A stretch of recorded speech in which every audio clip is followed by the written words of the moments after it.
네, 안녕하세요. 양심적 금융인이라는 닉네임으로 활동하고 있는 유리수라고 합니다. 앞으로는 이제 보험에 대해서 좀 정리를 해볼 텐데요.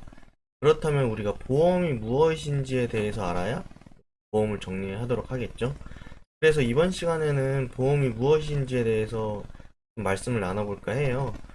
보험 같은 경우에는 유래가 몇 가지 되는데, 이게 고대 시대부터 뭐 중세 시대, 2차 세계대전까지 다양한 유래가 있습니다. 고대 시대에 품앗이를 했던 게 이제 보험으로 이어졌다는 이야기도 있고, 아니면은 중세 시대에 길드라는 걸로 인해서 이제 보험이 탄생되었다. 혹은 이제 2차 세계 대전에 보험이라는 게 활성화되었다라는 많은 이야기들이 있는데, 이것들의 공통점은 모두 가장들 혹은 그 가정을 책임지는 사람들에 대한 부재에 대한 위험성, 즉 사망에 대한 보장으로 이제 보험이 시작되었다는 데에는 이제 차이가 없습니다. 그런데 이제 요즘 현대 시대의 보험은 이제 의료기술이 발달하다 보니까 사망이라는 위험에 대한 것보다는 죽기 전에, 즉 심각한 병에 걸려서 그 길어지는 치료 기간에 대한 이제 부담감이 더 가정에 크게 작용을 하게 된 거죠. 그래서 초점이 사망으로 시작했던 보험이 현재는 이제 질병 쪽으로 많이 맞춰져 있는데, 이제 이런 배경을 알아야 이제 보험을 볼 때, 아, 이게 이래서 이렇게 구성되어 있구나. 기본 계약이라는 게 이래서 들어가 있구나를 좀 이해하기 쉬우실 겁니다. 그래서 이제 보험이 사망에서 시작됐기 때문에 이제 거의 모든 보험들이 기본 계약으로 사망보험금이 들어가는 거고, 그렇다 보니까 음, 다양한 이제 사례 중에 이제 보험에 대해서 조금 설명을 드릴 때 좀 이해하기 쉬운 케이스가 있는데, 이 블로그를 제가 정리해 드린 거를 좀 같이 보면서 이야기를 좀 해드리려고 합니다. 보험은 이제 누구나 다 가지고 있는, 민간보험이 아니더라도 저희가 이제 건강보험을, 국민보험이라고 하는 건강보험을 들고 있고, 실비도 가입자가 한 6, 70%는 된다고 합니다, 통계적으로. 그렇기 때문에 우리도 모르는 사이에 한국인들은 다 보험을 갖고 있는 것이고, 자동차 보험 같은 경우에는 의무보험이기 때문에 거의 뭐 90%가 넘는 사람들이, 운전하시는 분들은 다 가지고 계신 거고. 그래서 보험을 이해할 때 있어서 이제 보험료랑 이제 보험이 어떤 메커니즘으로 돌아가는지를 이야기할 때, 저는 이 마을에 빗대서 설명을 해주는 게 이해가 쉽더라고요.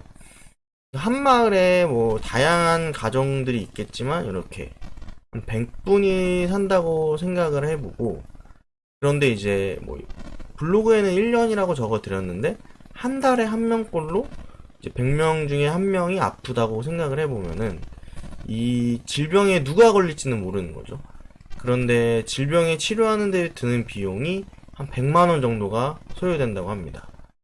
그래서 이제 마을 사람들은 생각을 하는 거죠.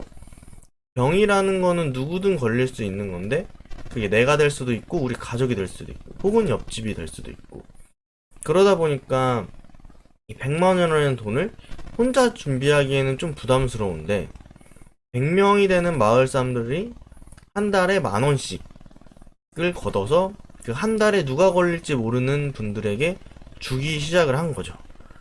그렇게 돼서 이제 쉽게 생각하시면 이 10,000원이라는 게 보험료가 되는 거고, 100만 원이라는 거는 우리가 질병에 걸렸을 때 탈 수 있는 보험금이 되는 겁니다. 이게 정말 기본적인 보험의 원리라고 생각을 하시면 되는데요. 이렇게 구성되던 것이, 한 가정이 마을을 떠나 이사를 가고 새 가정이 들어옵니다. 근데 문제는 이 똑같이 숫자는 100명으로 맞춰졌는데, 새로 이사 온 가족 중에 한 명이 이제 만성 질환으로 이제 매달 100만 원씩 치료비가 드는 거죠. 그런데 이 마을에서는 이미 하고 있던 이런 보험이라는 제도를 새로운 사람을 배척을 한다는 케이스는 이제 없었던 거죠. 그러다 보니까 100명 중에 2명이 병에 걸리게 됐고, 그래서 이제 마을 사람들이 이제 돈을 줘야 되는 사람이 2명이기 때문에 200만 원이 필요하게 된 겁니다. 그렇다 보니까 이제 마을에서 모아야 되는 돈이 200만 원으로 늘어난 거고, 그러면은 한 사람당 2만원씩 내야겠죠? 이제 100명이니까. 그러다 보니까 보험료가 2만원으로 늘어났는데 내가 탈 수 있는 보험금은 똑같이 100만원으로 고정되어 있는 사태가 벌어집니다. 이제 요런 사례를 보시면은 그래서 이제 보험을 가입할 때 병에 걸리신 분들이 가입하기 어려운 이유입니다. 어떻게 보면은 저희는 건강할 때 평상시에는 보험에 대한 필요성을 못 느끼는데 아프기 시작하면은 보험이 필요해지게 됩니다. 그런데 지금 이 사례를 보시면 알겠다시피 보험이라는 거는 혹시 모를 사고에 대비하는 건데 이미 아픈 분이 이 공동체에 들어오게 되면은 다른 평범한 이제 건강한 사람들이 내야 되는 보험료 부담은 확 올라가고 보장은 그대로가 돼버리는 거죠. 그렇기 때문에 이게 회사가 나쁜 게 아니라 이런 메커니즘 때문에 오히려 선한 다른 고객들이 피해를 볼 수 있기 때문에 유병력자들 분들이 보험가입이 어려운 겁니다.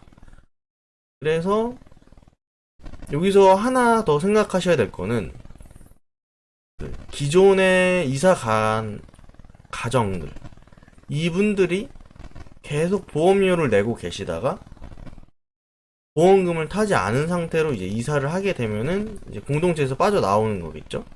근데 이미 10,000원씩 냈던 거는 다른 분들을 위해서 쓰인 거고, 그러다 보니까 이런 분들은 이제 보험을 해지하신 분이라고 보시면 되는데, 그렇게 되면 지금까지 냈던 돈은 다 돌려받지 못하는 거고 보장은 못 받은 거고, 요런 식의 이제 약간의 빈틈이라고 해야 될까요? 고객분들은 이제 손해를 봤다라고 생각하는 일들이 벌어지게 되는데, 그래서 이제 한마디로 정의하면은 보험은 해지를 하면 손해예요. 물론 이건 정상적으로 제대로 된 보험을 가입했을 때 이야기고, 잘못 가입된 거는 당연히 빨리 해지를 하는 게 손해를 줄이는 일이고, 그 이유는 보험을 해지했을 때 이 비었던 금액은 결국에는 이게 이제는 회사에 귀속되고 회사가 이거를 또 다른 보험금이 필요하신 분들한테 주게 되는 거죠. 그래서 잘 생각해 보시면은 보험회사의 이득 구조 중에 하나가 이제 고객이 보험금을 타기 전에 보험을 해지했을 때, 그리고 두 번째는 이제 한 달에 100만원씩을 주기를 하는데 이제 1일날 보험료를 다 걷었습니다. 그런데 질병에 걸리신 분이 30일날 발생을 해요. 그러면은 한 30일 정도 기간 동안 내가 100만원을 가지고 있겠죠. 그러다 보면은 이걸 어딘가에 투자를 할 수도 있고, 그 중에서 누가 돈이 필요하신 분이 한 10일 정도만 빌리고 뭐 만원의 이자를 내겠다 하면은 이제 100만원의 보험금을 주기 전에 요걸 이용해서 이제 101만원을 만들었다면은 그 1만원의 잉여 자금은 이제 보험을 운영하는 회사의 이제 수익금이 되겠죠. 이런 식으로 보험회사의 수익 구조는 크게 두 가지. 고객이 중도해지했을 때, 혹은 이제 보험금을 이용해서 많은 투자가 이루어졌을 때. 그래서 실제로 이제 4월 달에 2020년 4월에 이제 계속해서 지금까지 금리가 하락하면서 보험회사가 안정적으로 이 자금을 운용해서 얻을 수 있는 수익이 줄어들게 됩니다. 그렇기 때문에 이런 경우에는 그 보험금을 맞추기 위해서는 보험료를 굴려서 이자로는 그게 충당이 안 되니까 보험료를 올릴 수밖에 없는 거죠. 그래서 이런 식으로 보험금 인상이 일어나는 이유가 이런 다양한 이유들로 인해서 일어나는 것입니다. 그래서 이제 대략적인 보험의 탄생부터 현재 어떤 식으로 변화가 되었고, 또 보험료는 어떻게 측정되는지, 그리고 보험회사는 어떤 식으로 이윤을 가져가는지에 대해서 깊진 않지만 좀 간략간략하게 중요 포인트를 짚어봤습니다. 그래서 보험이라는 거는 이제 결국에는 모았던 돈을 누군가에 주는 거기 때문에 그걸로는 이득이 창출되지 않고 그 가정에서의 이득을 챙기는 거고, 그렇기 때문에 보험이 사기다라고 하는 거는 어떻게 보면 이런 구조를 잘 모르고 중간에 그만두신 경우에 피해를 보는 경우가 많은 거고, 장기 상품이기 때문에 그에 맞춰서 가입을 하셔야 되는 겁니다. 그렇다면은 이제 이론적으로 보험은 알았으니까 이제 어떤 식으로 가입을 하면 좋을지, 그 하나하나에 대해서 조금 짚어보도록 하는 시간을 갖도록 하겠습니다.